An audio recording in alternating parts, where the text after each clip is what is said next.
नमस्कार, स्वागत है आप सभी का हमारे खास शो 3 बजे की 3 बड़ी खबरों में। आज हम आपको जिन 3 खबरों के बारे में बताने वाले हैं वो ऐसी खबरें हैं जिनके बारे में आपको जानना जरूरी है। अगर आप इन खबरों को देखने से चूक गए तो शायद आपको बाद में पछतावा हो सकता है।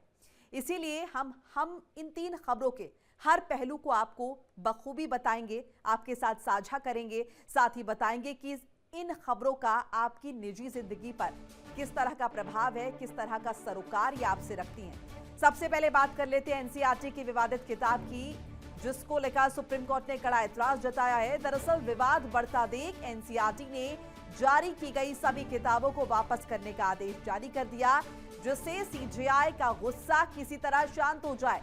लेकिन उन्होंने साफ कर दिया कि इस मामले में किसी को भी बख्शा नहीं जाएगा, इस मामले को किसी भी तरह से हल्के में नहीं लिया जा सकता है।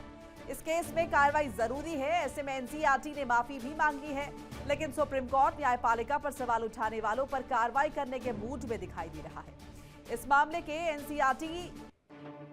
को एनसीईआरटी जितना हल्के में ले रहा है, सुप्रीम कोर्ट इस मामले को उतना ही ज्यादा गंभीरता से ले रहा है। अगर हम दूसरी खबर का जिक्र करें, दूसरी खबर है एआई समिट को लेकर कांग्रेस का शर्टलेस विरोध प्रदर्शन, आपको याद होगा। दरअसल इस मामले पर दिल्ली पुलिस उन सभी कांग्रेस यूथ कार्यकर्ताओं को ढूंढ रही है जिन्होंने एआई का विरोध करने के लिए भारत मंडपम में एक ऐसा तरीका अपनाया जिससे मामला दिल्ली पुलिस के दरवाजे तक पहुंच गया। दिल्ली पुलिस के स्पेशल सेल को जानकारी मिली कि जिन कांग्रेस कार्यकर्ताओं ने एआई में शर्ट उतार कर विरोध किया था, उनमें से 2 लोग हिमाचल प्रदेश के शिमला में हैं। ऐसे में दिल्ली पुलिस की टीम शिमला के लिए रवाना हुई। इनपुट के आधार पर पुलिस ने दोनों आरोपियों को बिना भनक लगे धर दबोचा, लेकिन ये बात शिमला पुलिस को रास नहीं आई। उन्होंने दिल्ली पुलिस की टीम का रास्ता रोक लिया। उन्होंने कहा कि दिल्ली पुलिस बिना किसी इंफॉर्मेशन के 2 लोगों को गिरफ्तार करके ले जा रही है। हालांकि दिल्ली पुलिस भी अपनी जिद पर अड़ी रही। ऐसे में शिमला और दिल्ली पुलिस के बीच तनाव बढ़ गया, जिसका नतीजा ये हुआ कि शिमला पुलिस ने दिल्ली पुलिस की पूरी टीम के खिलाफ एफआईआर दर्ज कर ली। लेकिन मामला इससे भी नहीं थमा। पूरी खबर हम आपको विस्तार से आगे बताएंगे। और आज की तीसरी बड़ी खबर पंजाब के पठानकोट से आई है। यहां भारतीय सेना ने युद्ध अभ्यास कर पाकिस्तान के माथे पर पसीना ला दिया है। ऑपरेशन सिंदूर के बाद डरा बैठा पाकिस्तान इस युद्ध अभ्यास को देखकर बुरी तरह से सहम गया है। भारतीय सेना ने युद्ध अभ्यास के दौरान अग्निवर्षा कर मुनीर के अरमानों को जलाकर खाक कर दिया है। इस युद्ध अभ्यास में भारतीय सेना ने आधुनिक टैंक, तोप, ड्रोन, रोबोट, मिसाइल, हेलीकॉप्टर का ऐसा नमूना पेश किया कि पाकिस्तान भारत पर हमला करने से पहले 100 बार सोचेगा, क्योंकि पंजाब के पठानकोट में दुनिया को हिंदुस्तान की सेना की जो ताकत आज देखने को मिली है, उसने मुनीर के छक्के जंग में उतरने से पहले ही छुड़ा दिए। इस खबर को भी विस्तार से बताएंगे।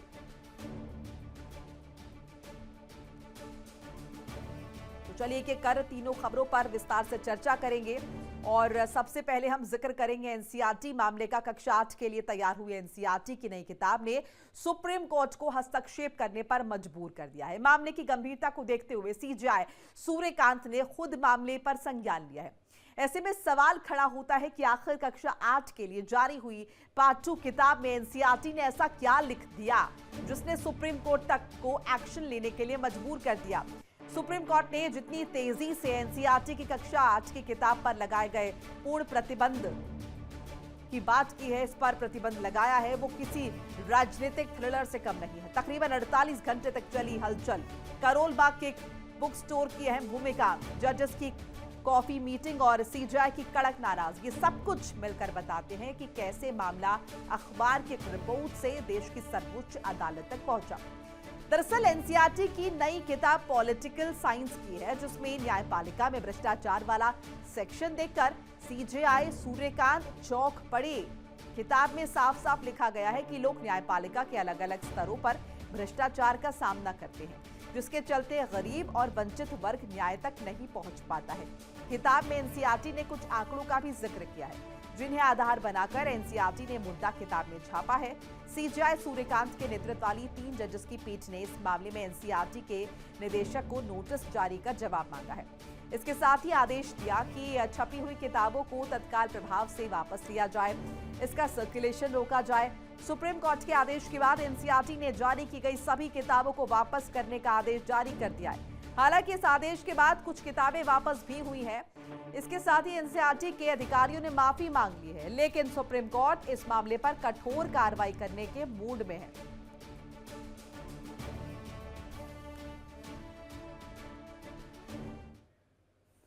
चलिए बात कर लेते हैं एआई समिट पर हुए विवाद की। दरअसल 19 फरवरी को नई दिल्ली के भारत मंडपम ने एआई समिट का आयोजन किया, जिसमें चीन का रोबोट दिखाने के विरोध में देश भर में शोर मचा था। इसी मौके को लपकने के लिए यूथ कांग्रेस के कार्यकर्ता एआई समिट में विरोध करने पहुंच गए। इस दौरान उन्होंने भारत की छवि धूमिल करने का आरोप लगाते हुए शर्ट उतारकर विरोध प्रदर्शन किया। यही प्रदर्शन यूथ कांग्रेस कार्यकर्ताओं पर भारी पड़ रहा है। दिल्ली पुलिस ने इस मामले में शर्ट उतारकर प्रदर्शन करने वाले सभी यूथ कांग्रेस कार्यकर्ताओं पर शिकंजा कसा। इसी कड़ी में जांच करते हुए दिल्ली पुलिस की एक टीम हिमाचल प्रदेश के शिमला पहुंच गई, जहां कांग्रेस का शासन है। दरअसल दिल्ली पुलिस को जानकारी मिली थी कि 2 आरोपी शिमला में छिपे हुए हैं। ऐसे में दिल्ली पुलिस की एक टीम शिमला के लिए रवाना हुई। उन्होंने मौके पर पहुंचकर दोनों यूथ कांग्रेस कार्यकर्ताओं को हिरासत में लिया।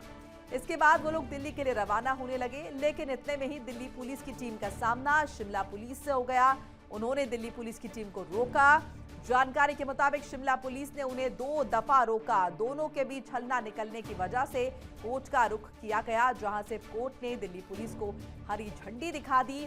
इसके बाद दिल्ली पुलिस की टीम ने दोनों आरोपियों का मेडिकल कराया और दिल्ली के लिए रवाना हो गई। कुछ ही घंटों के सफर के बाद दिल्ली पुलिस राजधानी पहुंच गई। तो एआई समिट का विरोध और राजनीति में किस तरह से गतिरोध बढ़ा है, ये तस्वीरें जो आपको दिखा रहे हैं, ये उसी विरोध प्रदर्शन की तस्वीरें हैं। मेरे साथ रजनीश शर्मा जुड़ चुके हैं, मेरे सहयोगी। रजनीश, एआई समिट के दौरान प्रदर्शन हुआ यूथ कांग्रेस का, लेकिन अब ये प्रदर्शन कहीं ना कहीं कुछ और ही शक्ल ले रहा है। एक तरफ गिरफ्तारियां लगातार हो रही हैं, लेकिन कहीं ना कहीं इसमें अब पॉलिटिकल इन्फ्लुएंस भी नजर आ रहा है। जिस तरह से दिल्ली पुलिस और अगर हम देखें हिमाचल की जो पुलिस है, शिमला पुलिस, वो आपस में भिड़ी है। देखिए, जिस दौरान एआई समिट के दौरान जो अनग्न अवस्था में जो प्रदर्शन किया गया था, जो नारेबाजी की गई थी, वो कोई ऐसा चीज़ नहीं थी कि कोई इंसान कर रहा हो या कोई स्टूडेंट कर रहा हो, बल्कि ये उसी दिन से पॉलिटिसाइज इस चीज़ को कर दिया गया था कि एआई समिट को इसलिए चुना गया था क्योंकि तमाम अंतर्राष्ट्रीय लेवल के जो दूसरे देशों के प्रतिनिधि हैं वो वहाँ पर मौजूद थे, और अगर वहाँ पर कुछ भी होता है तो वो अंतर्राष्ट्रीय लेवल पर उसकी धमक और चीज़ें देखने को मिलेंगी। इसीलिए एआई समिट को चुना गया और वहाँ पर जो कुछ हुआ वो पूरे देश ने देखा। अब धीरे धीरे जिस तरीके से इस पूरे मामले में गिरफ्तारियां हो रही हैं, उसके बाद अब ये छात्रों तक ये लोगों तक ये पूरा मामला नहीं रह गया, बल्कि ये बीजेपी बनाम जो कांग्रेस है वो बन चुका है। आप देखिए, जितने भी लोगों को अभी तक अरेस्ट किया गया है वो सारे के सारे जो है वो इंडियन यूथ कांग्रेस के कुछ पदाधिकारी हैं। कुछ तो एक तो राष्ट्रीय अध्यक्ष है उदय भानु चिप की अगर बात की जाए, वो तो राष्ट्रीय अध्यक्ष है। इसके अलावा तमाम जिलों के, तमाम राज्यों के जो सदस्य हैं, जो इंडियन यूथ कांग्रेस के जो प्रतिनिधि हैं, सदस्य हैं, वो तमाम लोग इसमें इन्वॉल्व थे। और जिन जिन लोगों की गिरफ्तारी हुई है वो लोग तमाम पदों पर रह चुके हैं या इस समय मौजूद हैं। ताज़ा मामले की अगर बात कर ली जाए तो शिमला में जो कुछ हुआ वो जाहिर तौर पे ये होना ही था, क्योंकि वहां पे कांग्रेस की सरकार है और जो पूरी जो मामला है वो एआई समिट को लेकर था। वहां पे प्रधानमंत्री नरेंद्र मोदी ने उस एआई समिट में संबोधन किया था, किस तरीके से भविष्य में नई चीजों को आगे लेके जाया जाएगा, तमाम चीजों को प्रधानमंत्री खुद रखा था। अब ऐसे में अगर उस समिट में इस तरीके का काम किया गया तो जाहिर तौर पर प्रधानमंत्री नरेंद्र मोदी और केंद्र सरकार को टारगेट किया गया था। तो ये कहीं ना कहीं कांग्रेस बनाम बीजेपी हो चुका है उसी दिन से। रजनीश, इसमें एक चीज आपसे और समझना चाहेंगे, जैसे कि आप जिक्र कर भी रहे, आपने बताया भी कि भाई वहां पर कांग्रेस की गवर्नमेंट है, यहाँ पर हम देख रहे हैं कि केंद्र जो है वो दिल्ली पुलिस को डील करती है। तो अब क्या ये माने, क्योंकि देखिए हर तरफ छापेमारी हो रही है और चुन चुन के इनको जो है गिरफ्तार किया जा रहा है, तो अब ये तमाम जो प्रदर्शनकारी थे ये अब शरण लेने के लिए उन्हीं राज्यों का रुख करने वाले हैं जहां पर कांग्रेस का, अगर हम देखें, कांग्रेस का शासन है, क्योंकि उन्हें उम्मीद है कि शायद वहां पर ये बच जाए। देखिए, ये चुना नहीं जा रहा किसी को टारगेट नहीं किया जा रहा स्पेशल सेल के या इन्वेस्टिगेशन एजेंसीज या इन्वेस्टिगेशन टीम के द्वारा। बाकायदा इन्वेस्टिगेशन हो रही है और इन्वेस्टिगेशन में जो जो चीजें निकल के सामने आ रही है, पुख्ता सबूत जब मिल रहे हैं, वीडियोस मिल रहे हैं, पुख्ता सबूत मिल रहे हैं, डॉक्यूमेंट्स मिल रहे हैं। आपको याद होगा कि जो टी शर्ट एआई समिट के दौरान लहराई गई थी, जो पोस्टर रखे गए थे, वो जिस कार से बरामद हुए थे वो भी इंडियन यूथ कांग्रेस से संबंधित कार थी। तो वहां से भी ये चीजें बरामद हुई थी। तो ऐसा नहीं है कि किसी को चुना जा रहा है या टारगेट करके अरेस्ट किया। इतना ही था कि वो लोग जिनको बाकायदा चिन्हित किया गया है, जो लोग वहां पर मौजूद थे, वो प्रदर्शनकारी जिन्होंने प्रदर्शन किया था। जी देखिए, बिल्कुल जो वो तस्वीरें सामने आई थी उनमें कौन कौन लोग थे उनकी पहचान की गई पहले, और जब ये तस्दीक हो गया कि हाँ वाकई में ये लोग इंडियन यूथ कांग्रेस के या किसी भी दूसरी जो है पार्टी के या कोई भी शख्स है, उनको गिरफ्तार किया जा रहा है। और ये किस्मत की बात है कि जिन लोगों को गिरफ्तार किया जा रहा है वो तमाम लोग इंडियन यूथ कांग्रेस से जुड़े हुए लोग मिल रहे हैं। अगर मैं शिमला की अगर बात कर लूं तो शिमला में जिस तरीके से तीनों लोगों की जो अरबाज की, सौरभ की और सिद्धार्थ की जो गिरफ्तारी हुई है, उसको साफ तौर पे उस गिरफ्तारी को रोकने की कोशिश की गई थी। ये तीनों ही लोगों को उस हिमाचल से बाहर दिल्ली पुलिस की स्पेशल सेल ना ले जा पाए, इसके लिए पूरी कोशिश की गई थी और तमाम कानूनी पहलुओं को रखा गया था। कानून का जो है वो पूरे कानून का सहारा लिया गया था कि कानून में ये खामियां थी, इसीलिए ये लोग लेके जा रहे हैं, ये गलत है चीज। जैसा पहले मैंने आपको बताया कि शिमला पुलिस ने आधार दिया कि उनको इन्फॉर्म नहीं किया गया, क्योंकि कानूनन रजनीश इस तरह की भी खबरें, उन्होंने कहा कि सिविल ड्रेस में आए थे, यानी कि पता ही नहीं चला कि वो दिल्ली पुलिस है। और जैसा कि आप भी जिक्र कर रहे हैं कि ये भी कहा गया शिमला पुलिस की तरफ से कि हमें इत्तला नहीं किया, यानी कि पूरी कोशिश की है कि वो अपना पक्ष मजबूती से रख पाए कि जो प्रोटोकॉल है उसका पालन नहीं किया गया। देखिए, अगर इस मामले में, क्योंकि बहुत सेंसिटिव मामला है ये दो राष्ट्रीय पार्टियों के बीच जो है का ये मामला बन चुका है। अब अगर पुलिस इन्फॉर्म करती तो जाहिर तौर पे आरोपियों को पहले पता चल जाता कि पुलिस आने वाली है, तो आरोपी वहां से भाग जाते। इसीलिए इन्फॉर्म नहीं किया गया और तुरंत छापेमारी करके तीनों लोगों को गिरफ्तार किया गया। जैसा मैंने आपको बताया, शिमला पुलिस ने आधार ये बनाया था कि उनको इन्फॉर्म नहीं किया, क्योंकि कानून में ये कहा गया है कि अगर कोई किसी एक राज्य की पुलिस दूसरे राज्य में जाके कोई छापेमारी, कोई ऑपरेशन को अंजाम देती है तो वहां की पुलिस को इन्फॉर्म करती है। ऐसा कोई बहुत जरूरी नहीं है। अगर पुलिस को ये लगता है, एक राज्य की पुलिस को, कि अगर वहां पे ये अगर इंफॉर्मेशन लीक होती है किसी तरीके से, तो उनके ऑपरेशन में कहीं ना कहीं वो ऑपरेशन फेल हो सकता है, इसीलिए ये जानकारी नहीं दी गई थी। दूसरी बात, शिमला पुलिस ने ये आधार रखा कि जिस रिसोर्ट के अंदर घुसा गया वहां पे परमिशन नहीं ली गई, वो प्राइवेट प्रॉपर्टी थी। वहां के डीवीआर को जो जब्त किया गया, वहां के सीसीटीवी कैम को जब्त किया गया, तीनों आरोपियों को गिरफ्तार किया गया, तो प्राइवेट प्रॉपर्टी में ट्रेस पासिंग की बात कही गई। इसके अलावा एक और आधार शिमला पुलिस की तरफ से यह रखा गया था कि जब किसी दूसरे राज्य में पुलिस जब किसी और राज्य की किसी शख्स को अरेस्ट करती है तो कोर्ट में पेश करके उसको ट्रांजिट रिमांड लेती है, उसके बाद उसको अपने राज्य ले जाया जाता है।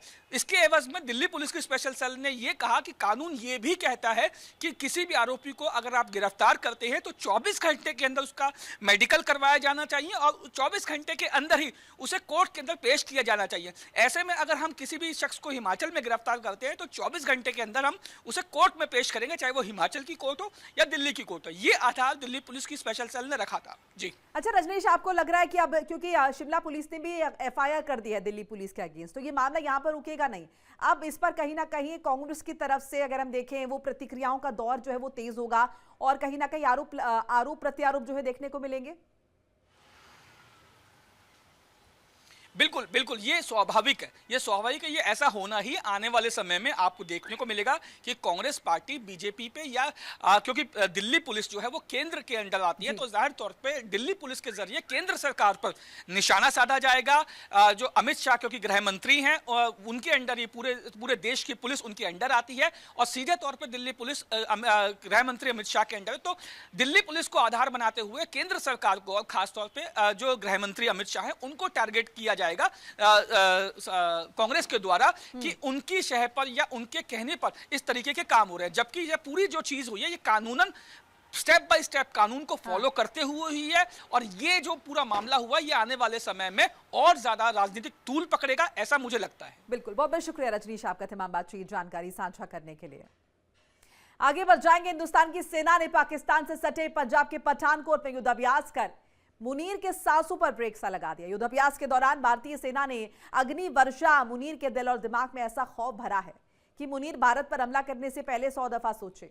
आधुनिक टैंक, तोप, ड्रोन, रोबोट, मिसाइल, हेलीकॉप्टर और हवाई शक्ति का प्रदर्शन कर हिंदुस्तान की सेना ने पाकिस्तान को बता दिया है कि उसे छेड़ने का मतलब अपनी मौत को दावत देना है। भले ही हिंदुस्तान की सेना ने युद्धाभ्यास कर अपनी तैयारियों को धार दी है, लेकिन इन तस्वीरों को देखकर बॉर्डर पार बैठे मुनीर का गला सूख रहा है। हालांकि आतंकी तो पहले ही बिलों में दुबके बैठे हैं, ऐसे में बारी पाकिस्तानी सेना की है। भारतीय सेना ने दक्षिणी कमान के नेतृत्व में रेगिस्तानी क्षेत्र में गर्जना कर पाकिस्तान को इतना डरा दिया है कि वो मुनीर और उसके सेना बुरी तरह से कांपने लगे। असल में इस युद्धाभ्यास का मकसद सेना की ऑपरेशन तैयारी, संयुक्त युद्धक क्षमता, आधुनिक युद्ध प्रणाली की प्रभावशीलता का परीक्षण करना है। लेकिन डर पाकिस्तान को सता रहा है। ये तस्वीरें आपको युद्ध परीक्षण की दिखा भी रहे हैं। पठानकोट में जब गरजा हिंदुस्तान। मेरे साथ विकास अबरोल जुड़ चुके हैं, मेरे सहयोगी। विकास, पठानकोट में हुआ है ये परीक्षण, लेकिन इसका जो असर है वो सीमा पार भी निश्चित तौर पर हुआ होगा।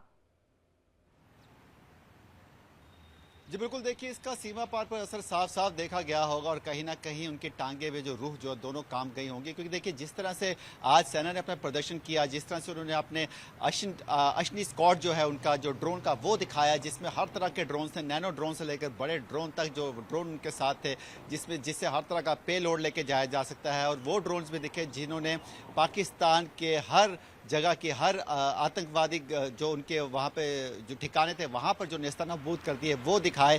उसके अलावा आकाश मिसाइल देखी, ब्रह्मोस दिखा, उसके अलावा एंटी ड्रोन सिस्टम दिखा। सबसे बड़ी खास बात वहाँ पर भैरव बटालियन देखी गई जो अभी इंडक्ट की गई है और इसका खास काम जो है ऐसे ही इलाकों में, दुर्गम इलाकों में ऑपरेशंस करना या फिर आतंकवाद विरोधी ऑपरेशंस में जो है काम करना। और वहाँ पर लेफ्टिनेंट जनरल जो मौजूद थे मनोज कटियार, उन्होंने ये भी कहा कि ऐसी कई और प्लाटून तैयार की जा रही हैं और कहीं ना कहीं उन्होंने साफ साफ शब्दों में यह भी संदेश दिया पाकिस्तान को ऑपरेशन सिंदूर को लेकर कि ऑपरेशन सिंदूर अभी रुका नहीं है, ये एक हल्का सा पॉज है और हम लोग अब डबल तैयारी के साथ बैठे हैं। अगर पाकिस्तान ने कोई भी हरकत करी तो एक बार ऑपरेशन सिंदूर फिर से शुरू होगा और ऑपरेशन 2.0 जो है वो इस बार बहुत घातक होगा, इतना घातक होगा कि पाकिस्तान के लिए इसको झेलना बहुत मुश्किल होगा। क्या पता पाकिस्तान का घटनाक्रम देखे ना तो बड़ा इंटरेस्टिंग नजर आता है। एक तरफ राष्ट्रपति ट्रम्प ही शहबाज शरीफ से कह रहे हैं कि मैंने तुम्हें बचा लिया, नहीं तो तुम बचते नहीं।